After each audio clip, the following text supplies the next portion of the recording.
Well, again, let me begin by thanking you all for being here. You represent the bulk of the sportsmen in this country, and you all know this is a complicated issue. There's no singular solution to how we deal with the kinds of things that happened up in Newtown or in Colorado or just the general gun violence that exists in America today. And the President and I and the Cabinet, we understand that it's a complicated issue. And that's why when the President asked me to do this in conjunction with my colleagues in the Cabinet, what we did was we put together a pretty extensive list of what I would consider, we consider the stakeholders in wanting to deal with the issue of gun violence in America. And the first groups we met with will not surprise you because of my long association, but with all the national law enforcement organizations. But we also, just to give you a sense of what we've done so far and how you kind of fit into the matrix here, is we met with the medical community, the Academy of Family Physicians, the Academy of Neurology, Pediatrics, et cetera, a group of about 15 leading medical doctors representing organizations across the country who have an interest in us dealing with this issue.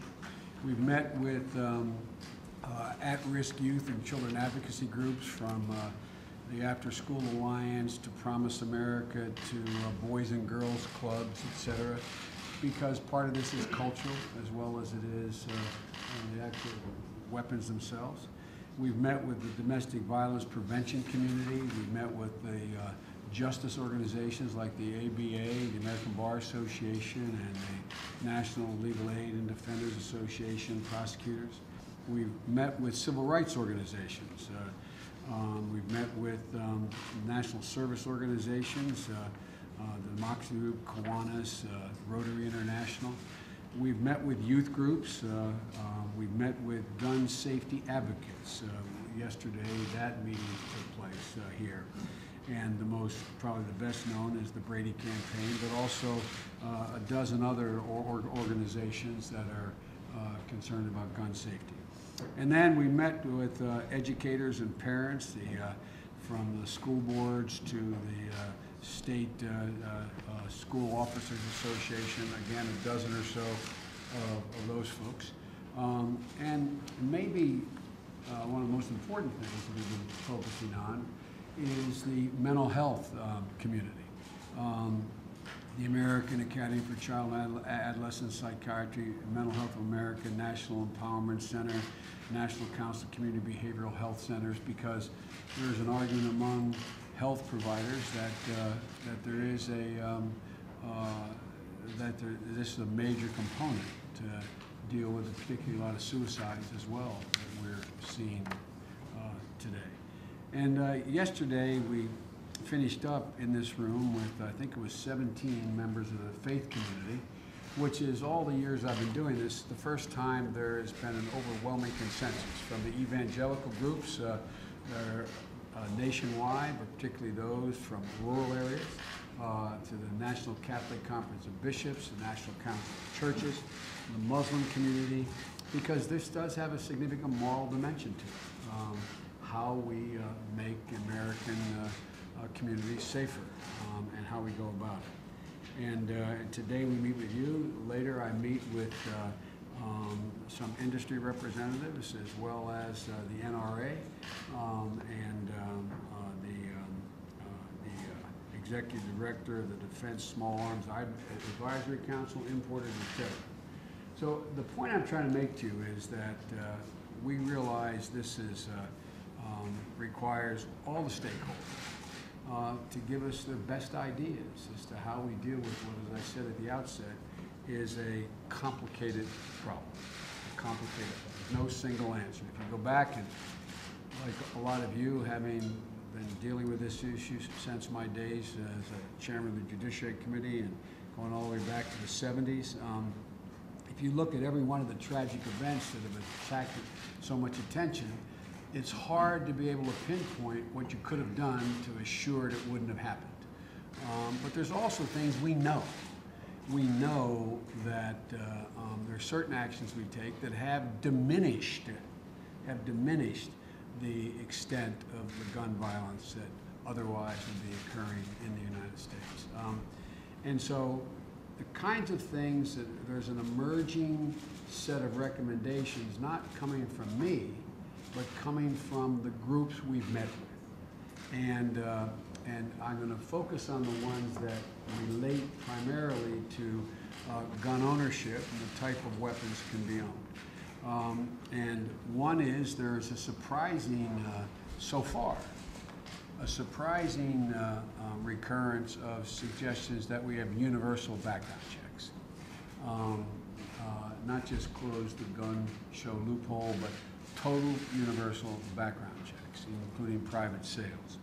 There has been a lot of discussion from the groups we've met with so far, and I think the Attorney General has been almost in all the meetings with me, will tell you, is how we strengthen those background checks. What additional information should be available, if any, and how do we get the information, for example, convicted felons in the state, how do they get on the NICS? How do they get in the NICS? That is the thing that the gun dealer goes to check whether your background, whether you're a felon.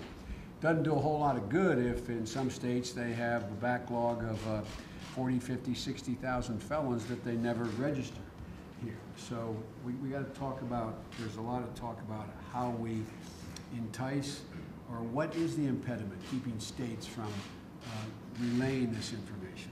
There's also a good deal of talk about gun safety and what responsibility goes along with gun ownership, which is something I'm really anxious to talk to all of you about.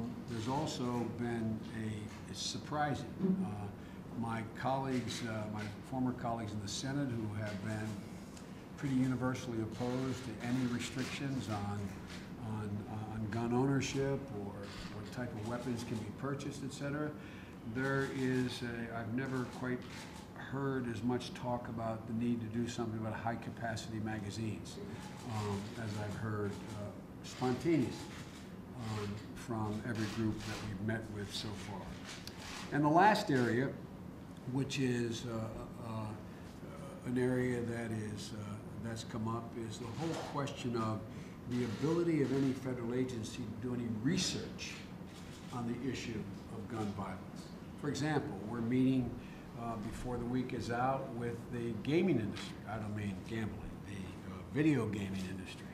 To use Pat Moynihan's expression when we first started talking about the so-called Biden crime bill back in the 80s, he used the example of, he said, we've been defining deviancy down.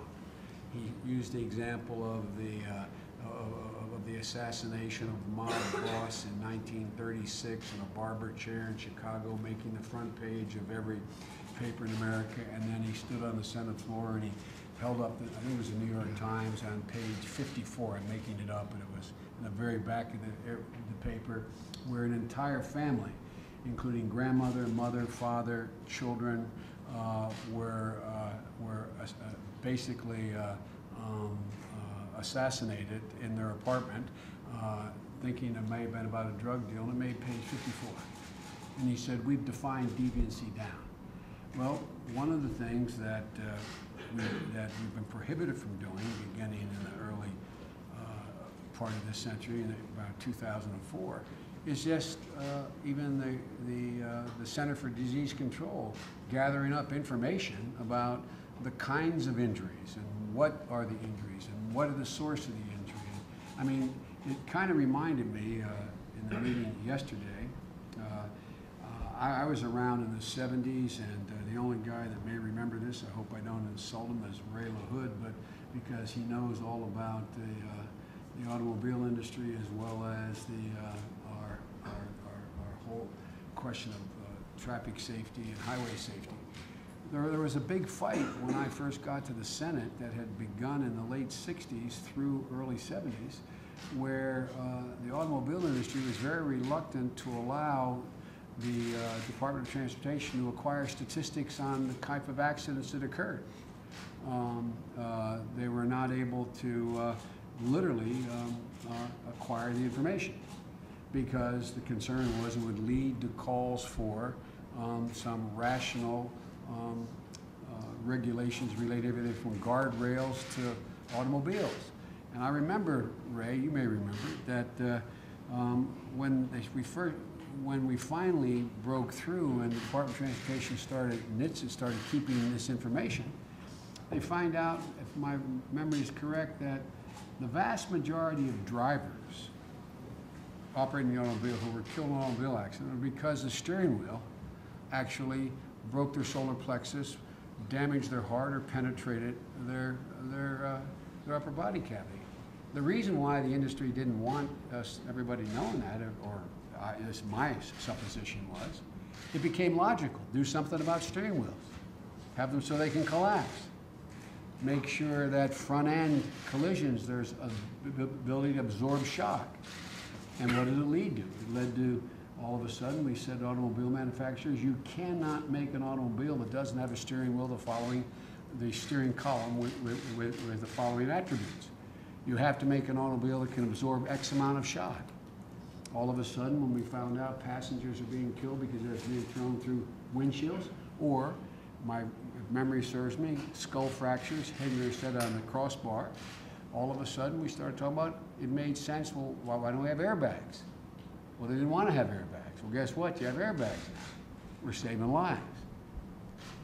So there was a real effort to deny the government just gathering the information. Well, as you know, there are real restrictions now on the ability of any agency in the government to gather information about what kind of weapons are used most to kill people, how many weapons are used that are trafficked weapons, are weapons used in gang warfare in our major city, and drug, are they legally purchased? Are they purchased through straw man? Is there a trafficking operation? I mean, we don't have that information. And the irony is we're prohibited under laws and appropriations bills from acquiring it. So I want to talk to you all a little bit about, as an owner of shotguns, as a guy, I'm no great hunter, it's mostly skeet shooting for me. I don't quite understand why everybody be afraid of whether or not we determine what is happening out there. So there's a whole lot of things that I want to talk to you about, but I did feel obliged to tell you what we've done so far and what we're doing from here. We are going to be meeting again. This afternoon we have meetings. Tomorrow I have meetings. I'm trying to set up telephone conferences with the manufacturers because there's got to be some common ground here to not solve every problem, but diminish the probability that what we've seen in these mass shootings will occur, and diminish the probability that our children are at risk in their schools, and diminish the probability that weapons will be used in